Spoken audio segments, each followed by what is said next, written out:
Hi, everyone. My name is Ashley Goldfarb, and thank you so much for joining us today for our first webinar in a series on building classroom community through literature. Today, we're going to be focusing on the importance of diversifying classroom libraries, and specifically on a phrase and a philosophy called mirrors, windows, and sliding glass doors. Before we get started, just a little bit about myself. I am a mom of two. I have a daughter, Liv, and a son, Max. I was a teacher for 10 years before becoming a literacy coach and educational consultant. And in my free time, I love spending time with my dog, Tucker. I am a book lover and I love to travel. This whole webinar series is brought to you through the Greeley Center for Catholic Education at Loyola University in Chicago. And please check out the Greeley website for great free educator resources, including a webinar, a one-pager that will accompany this webinar, which will hopefully help you to immediately start implementing these ideas into your own classroom. Before we get started, I wanted to discuss something that I refer to as heart prints. Heart prints are books that leave lasting prints and impact on our hearts. And everyone obviously has their own collection of heart prints. And here are just a few of mine that I wanted to share with you. So, one of my heart prints is definitely the book called Forged by Fire by Sharon Draper. And the reason this is has left such an impact on me is because it was one of the first books that I ever taught to my own students. And I really saw the power of books to bring a classroom community together. Another one of my heart prints is The Namesake by Jhumpa Lahiri. And the reason that this stuck with me is because it really taught me and exposed me to a new culture that I wasn't familiar with before. Um, I could go on and on about my heart prints, about the many different books that have left prints on my hearts, but I want you guys to actually take a moment to reflect on which books have left a print on your heart and why do you think these books left such an impact on you? And you can feel free to pause this webinar while you do this reflection. So, hopefully you had a little time to brainstorm on some of your own heart prints. And what I think is interesting is when I think about and reflect on my own heart prints, I notice that many of the books that stick with me are books that really affirm my own identity or where I see myself or my experiences in the characters in the books. An example of that is 5 Days at Memorial, which is a memoir about the aftermath of Hurricane Katrina at Memorial Hospital in New Orleans. And even though I was fortunate enough not to be at Memorial Hospital in New Orleans, I went to Tulane University in New Orleans. So the experience, the street names, the setting all really resonate with me. And New Orleans is a big part of my own identity. And another book that really sticks with me is Junebug by Alice Mead. And the reason I think it does is because I taught this to my third graders actually, but it really exposed me and taught me about a community and a specific culture that was different from my own. And it really stuck with me for that reason. So I do think that a lot of heart prints are really either books that affirm our own identity or that expose us and teach us about another culture or identity that we might not be familiar with before reading.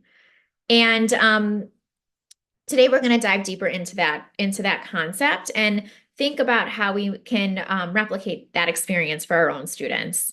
So the objectives for today are we're going to reflect on our own reading lives, which we already started to do. We are going to familiarize ourselves with data on the importance of diversifying classroom libraries, and we're going to obtain resources to enhance our own classroom library so that we can start getting started with this work right away. The big problem is the lack of diversity in children's books. So if you take a look at this infographic, it's from 2018, but the data and the statistics are largely unchanged.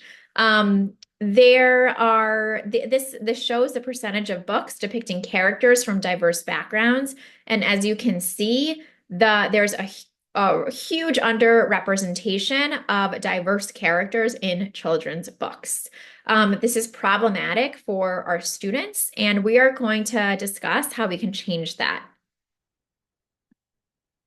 Goldie Muhammad in Cultivating Genius discusses a lot about really tapping in to students' identity and the importance of putting content and material in front of students that do this, that affirm who our students are.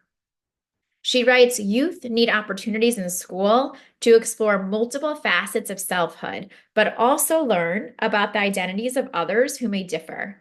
If they are going to enjoy a quality of life and live alongside other people, they must deeply know themselves and the histories and truths of other diverse people.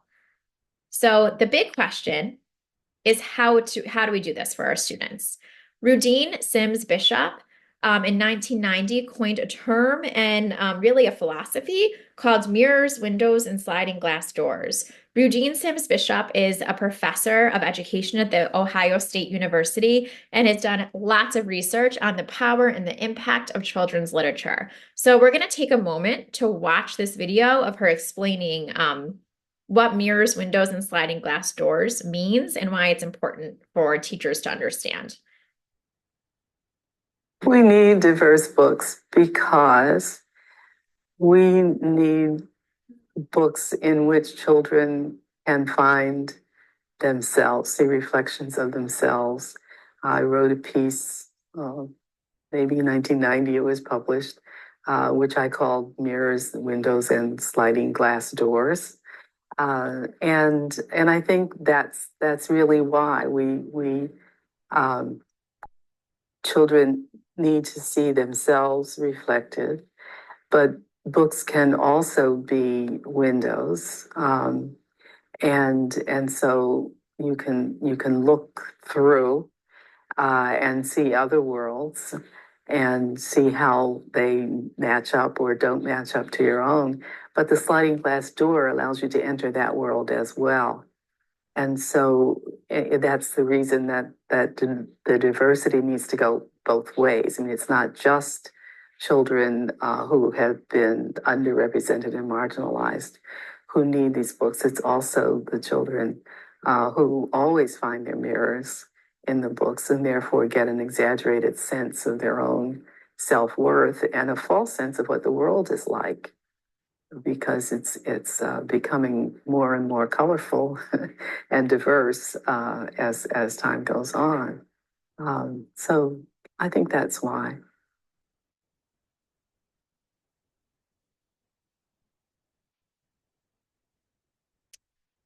So before we dive into how we can implement more mirrors and windows and sliding glass doors into our own classrooms, I want to take a few moments for you to reflect on your own experience with mirrors, windows, and sliding glass doors. So here are some guiding questions. If you want to get a paper and a pen to jot down your responses, that's absolutely great. Or if you just want to brainstorm, that's fine too. But feel free to pause after each question to give yourself some think time. So when has a text been like a mirror for you, reflecting one or more aspects of your identity or experience? And how did it feel to see yourself in the story? When has a text been like a window for you, offering you insight into someone else's experience or world? And what did you learn? And when has a text been like a sliding glass door, allowing you to enter and engage with another world for a moment in time? And what did you experience?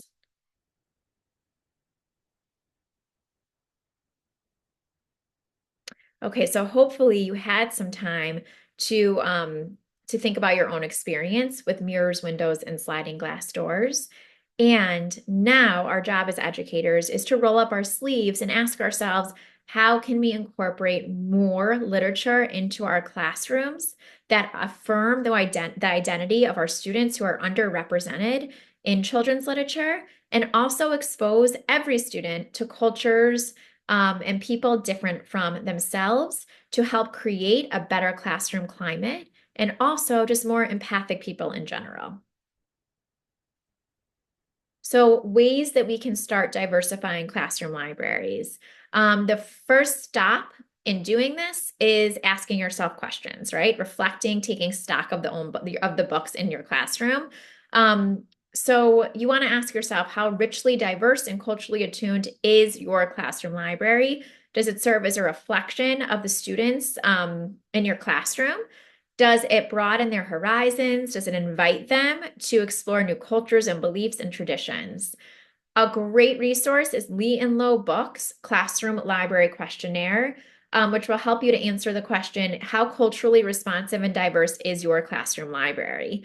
Once you do that, you might check out some really, really great resources to help you get some more diverse books into your classroom. Lee and Low Books is a wonderful, diverse book publishing company. I would definitely check Lee and Low Books out.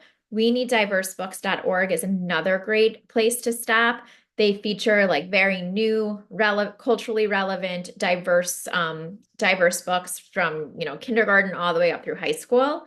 And then Pernelia Rip is another great resource. She is a classroom teacher who used to teach in the United States and now recently moved to Denmark. And she has a great Instagram account actually, where she features really great new diverse books and reviews them, and also has a really wonderful blog. So these are three of my favorite resources to check out. And after you take that library questionnaire, I urge you just to start familiarizing yourself with these resources, to start putting these books into the hands of your students. So a big question is, once you diversify your classroom library, what do you do with these books? How do you interact with them in a way that is meaningful for your students? So the upcoming webinars that we really hope you will choose to attend answer this question. So one way that we can utilize these books is through the interactive read aloud, which is a model for explicitly teaching any reading skill or strategy, including building empathy for people different from ourselves. So the next webinar will be focusing on that. The following 4 webinars actually is divided into grade bands and will feature a different diverse book for each grade band and walk you through the planning of an interactive read aloud to explicitly teach how to build empathy for people different from yourself through these picture books. So please continue to learn with us. Always reach out to me with any questions. I'm always happy to help. And I look forward to learning with you soon. Thank you.